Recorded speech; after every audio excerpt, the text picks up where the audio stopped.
Hello friends, welcome to my YouTube channel target with मूसी। और जैसे कि आपने देखा ही होगा आज थंबनेल पर जो हमारा टॉपिक है वो है ऋषि सुनक जी।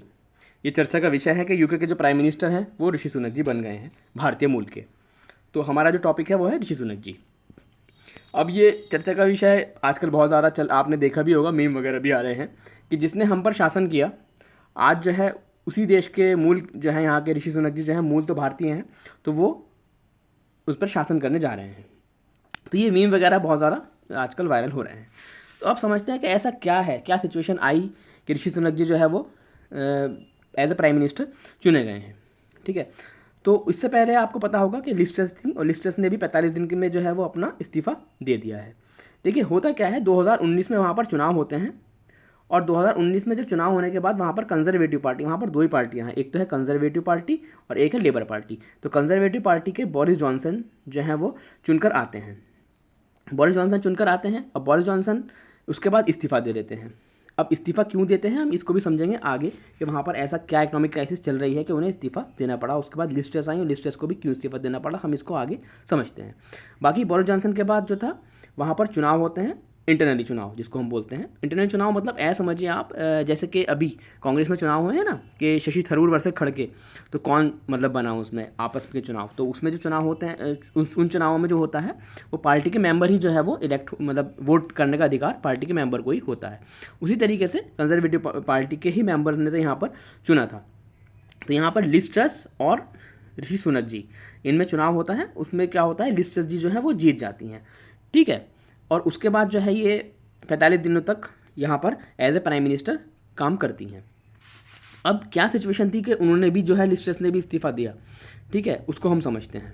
तो उन्होंने इस्तीफ़ा क्यों दिया, क्योंकि उन्होंने जो है वहाँ पर फाइनेंशियल क्राइसिस चल ही रहे हैं, सबको पता है।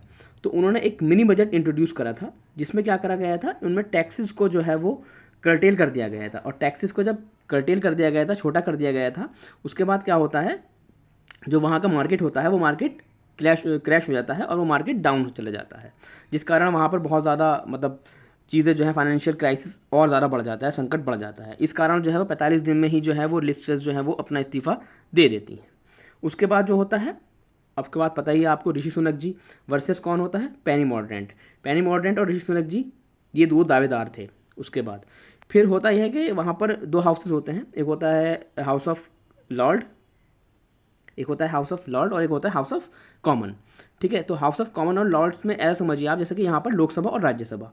तो यहाँ पर जैसे लोकसभा राज्यसभा में एमपी होते हैं, तो वहाँ पर भी जो उनके मेंबर होते हैं, मेंबर उन दोनों हाउसेस के, उनमें कम से कम 100 लोगों की बैकअप चाहिए होता है अध्यक्षता प्रस्तुत करने के लिए, जो कि पेनी मॉर्डेंट के पास नहीं हो पाए थे। इस कारण जो है ऋषि सुनक जी को डिक्लेयर कर दिया गया एज ए प्राइम मिनिस्टर।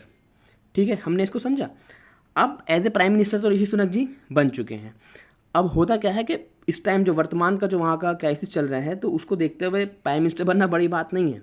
उस पद पर रहकर उन चीज़ों को सही करना थोड़ा सा डिफ़िकल्ट हो रहा है वहाँ के लिए। तो अब देखते हैं कि ऋषि सुनक जी उसको किस तरह से फिक्स आउट करते हैं।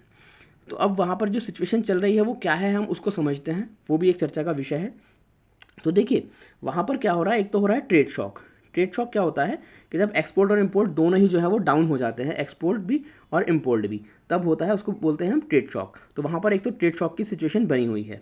ठीक है, इससे क्या हो रहा है, मार्केट जो है उनका बहुत ज़्यादा डाउन जा चुका है, करेंसी उनकी बहुत ज़्यादा डाउन जा चुकी है। दूसरा इन्फ्लेशन, इन्फ्लेशन जो है उनका इस टाइम लगभग 12% चल रहा है। ठीक है, और तीसरा जो है उनका इकोनॉमिकल ग्रोथ, इकोनॉमिक ग्रोथ जो है वो उनकी, जाहिर सी बात है, इन्फ्लेशन बढ़ रहा है और इकोनॉमिक ग्रोथ जो है वो उनकी डाउन जा रही है। तो लिज ट्रस्ट ने क्या करा था, ये उन्होंने इसको सही करने के लिए, फिक्स आउट करने के लिए ऐसा करा था कि उन्होंने जो टैक्सेस थे अपने मिनी बजट में, टैक्सेस को वहाँ पर घटा दिया था। अब टैक्सेस जब घट जाएंगे तो क्या होगा, इन्फ्लेशन बढ़ेगा, इन्फ्लेशन बढ़ेगा। भाई टैक्सेस क्यों घटाए थे उन्होंने, इकोनॉमिकल ग्रोथ को बढ़ाने के लिए, मगर इसका उल्टा हुआ, इन्फ्लेशन जो था वो बढ़ गया। होता ही है मार्केट में। ठीक है, अब ऐसी ही सिचुएशन को हैंडल करना थोड़ा सा मुश्किल होता है। ऐसे ही सिचुएशन जो है वो ऋषि सुनक जी के सामने भी आएगी। अब देखते हैं वो इसको किस तरह से टैकल करते हैं। तो बाकी हमने ये समझा। बाकी एक चीज़ और है कि ऋषि सुनक जी जो हैं, ऋषि सुनक जी जो हैं वो नारायण मूर्ति जी के दामाद हैं, जो कि इन्फोसिस के ऑनर हैं। ठीक है, तो उन्होंने भी जो है इनको ग्रीट करा है, कांग्रेट्स करा है इनको। चीज़ और हो रही है वहाँ पर, जो वहाँ पर अपोनेंट है यानी कि लेबर पार्टी जो है, तो लेबर पार्टी ये बोल रही है कि दोबारा चुनाव होने चाहिए। क्योंकि ऐसा हुआ था जैसे 2019 में चुनाव हुए थे, तो जैसे डेमोक्रेसी में क्या होता है, जैसे 19 में चुनाव हुए तो उस टाइम उनका चेहरा कौन था as a prime minister? Boris Johnson. तो लोगों ने क्या कहा कि हमने तो बोरिस जॉनसन जी को चुना था। उसके बाद क्या होता है, लिस्टें आई, लिस्टें के बाद ऋषि सुनक जी आए।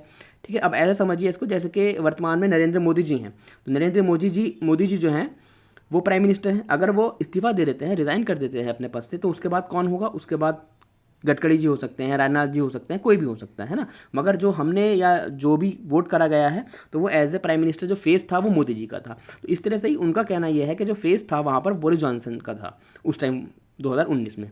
ठीक है, तो इसलिए उनका कहना है कि दोबारा चुनाव होने चाहिए। तो ये भी एक मतलब चल रहा है, वहाँ पर विवाद आपसी चल रहे हैं, तो देखते हैं क्या होता है। तो ठीक है, तो हमारी देखिए ये 5 से 10 मिनट की आती है जो हमारा डिस्कशन होता है फैक्ट चेक के नाम से। इसमें हम कोई भी एक टॉपिक लेते हैं, उस पर डिस्कस करते हैं। इससे पहले भी हमने इमरजेंसी और बहुत महत्वपूर्ण टॉपिक के बारे में जो है डिस्कशन कर रखा है। आप जाकर चैनल पर उन वीडियो को ज़रूर देखिएगा, और आपको अगर वीडियो अच्छी लगी हो तो लाइक करिएगा, शेयर करिएगा, और अगर आप चैनल पर नए हैं तो उसको बिल्कुल सब्सक्राइब करिएगा। Thank you very much.